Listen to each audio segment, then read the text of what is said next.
பல கட்சிகள் காணாமல் போய்விடும். சாதியின் பெயரை சொல்லி, மதத்தின் பெயரை சொல்லி ஒரு சச்சரவு அரசியலை தொடங்குகிறவர்களுக்கு தமிழ்நாட்டில் இனிமேல் இடமில்லை. எந்த சாதி சாயலும் இல்லாமல், எந்த மத அடையாளமும் இல்லாமல் ஒரு தலைவன் தமிழ்நாட்டில் இருக்கிறார் என்றால் அவர்தான் எங்கள் தளபதி விஜய்.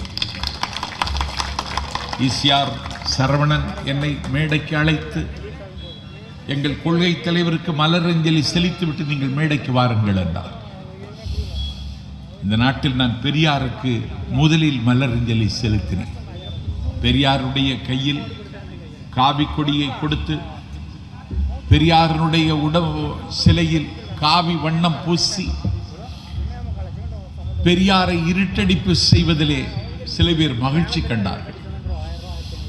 பெரியாரை கொச்சைப்படுத்தி ஒரு பயல் பேசுகிறான் தமிழ்நாட்டில். பொதுவாகவே காலம் சென்ற தலைவர்களை, கல்லறைக்குயிலான தலைவர்களை யாராக இருந்தாலும் காயப்படுத்தக்கூடாது.